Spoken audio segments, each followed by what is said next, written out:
Okay, let's jump into Genesis 21 as an example of how to look at the plot structure to be able to see what was being emphasized in the story. So, this is a new passage. Let's read through it. And then, as I read it, though, begin to look for the tension in the story. Begin to feel what the author wanted maybe for us to feel as we read it, particularly what the original audience was to feel.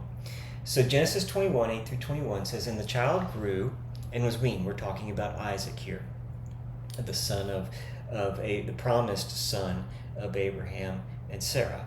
Now Abraham had made a great feast on the day that Isaac was weaned, but Sarah saw the son of Hagar, the Egyptian, whom she had borne to Abraham, laughing. So again, just some brief context here that may be important for you to know if you don't know it, is Sarah earlier, 13 years earlier, or about 15 years earlier by now, had tried to take matters into her own hands, as God had promised Abraham that he would make him a great nation.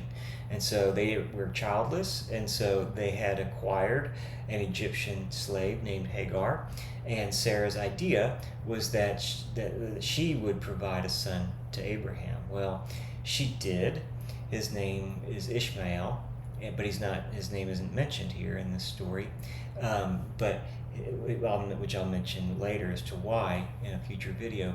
But Ishmael and Hagar has Ishmael, and now at this point, 12, 13 years after that, they had miraculously, Abraham and Sarah had Isaac, and now Isaac is weaned, and this son of Hagar was mocking. So it says, "But Sarah saw the son of Hagar the Egyptian, whom she had borne to Abraham, laughing. So she said to Abraham, 'Cast out this slave woman with her son, for the son of the slave woman shall not be heir with my son Isaac.' And the thing was very displeasing to Abraham on account of his son. But God said to Abraham, 'Be not displeased because of the boy and because of your slave woman. Whatever Sarah says to you, do as she tells you. For through Isaac shall your offspring be named. And I will make a nation of the son of the slave woman also, because he is your offspring.' So Abraham rose early in the morning and took the bread and the skin of water and gave it to Hagar, putting it on her shoulder along with the child, and sent her away. And she departed and wandered in the wilderness of Beersheba. When the water and the skin was gone, she put the child under one of the bushes. Then she went and sat opposite him a good way off, about the distance of a bow shot, for she said, 'Let me not look on the death of the child.' And as she sat opposite him, she lifted up her voice and wept. And God heard the voice of the boy, and the angel of God called to Hagar from heaven and said to her, 'What troubles you, Hagar? Fear not, for God has heard the voice of the boy where he is. Up, lift up the boy and hold him fast with your hand, for I will make him into a great nation.' Then God opened her eyes, and she saw a well of water. And she went and filled the skin with water and gave the boy a drink. And God was with the boy, and he grew up. He lived in the wilderness and became an expert with the bow. And he lived in the wilderness of Paran. And his mother took a wife for him from the land of Egypt." Okay, so that's our story. Now we want to begin to think through these different elements of setting and rising tension, this climax and turning point in the story, and then the following action. So the first verse 8, is the setting. "And the child grew, Isaac grew and was weaned, and Abraham made a great feast on the day that Isaac was weaned." And so that's setting up the story. Now you've got this child of promise, and there's no tension at this point of the story. But we're not introduced or reintroduced to all the characters, but there's no tension in the story. It's not what this story is not about the weaning of Isaac.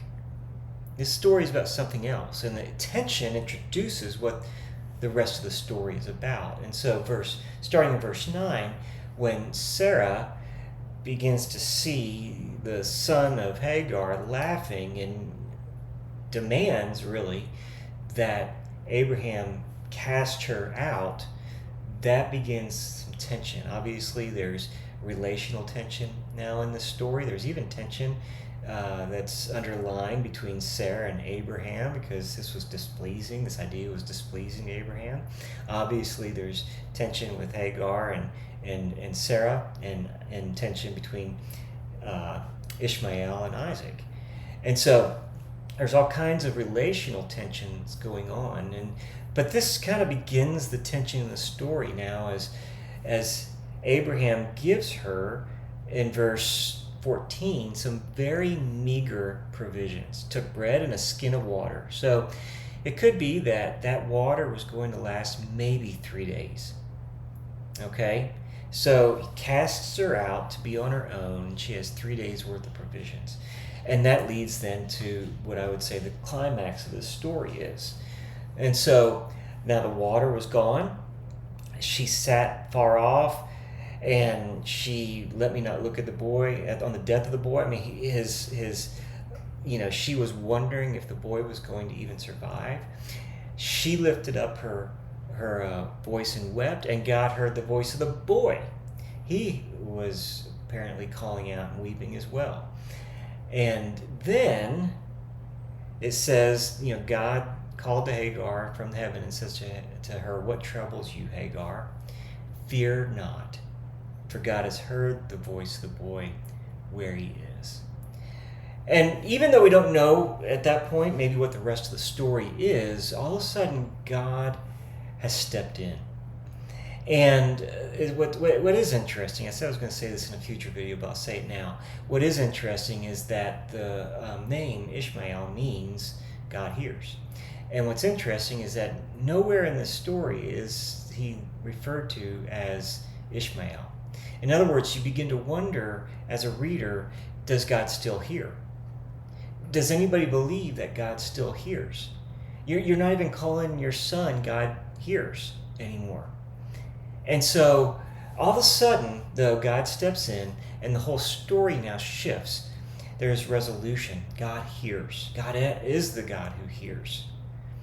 And then he says, "Uplift the boy." And that's the resolution then. And then the following action is verse 20. "And God was with the boy, and he grew up. He lived in the wilderness, became an expert with the bow, and lived in the wilderness of Paran. And his mother took a wife for him from the land of Egypt." Okay? So again, here we are, though. I think the narrator is drawing our attention.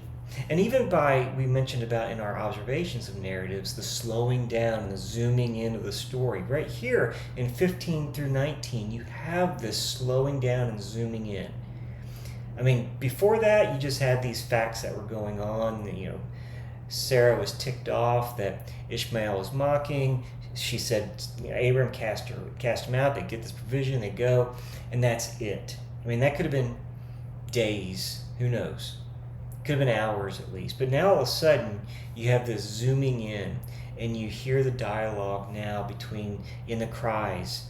And this is what, and through the tension in the story, the climax in the story, the author is trying to get our attention to focus here.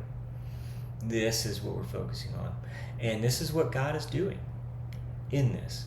So God is the hero then of this story in his redemption of this boy and his mother. And so that's what we want to think through. The next example in the next video is we'll look at Luke 7.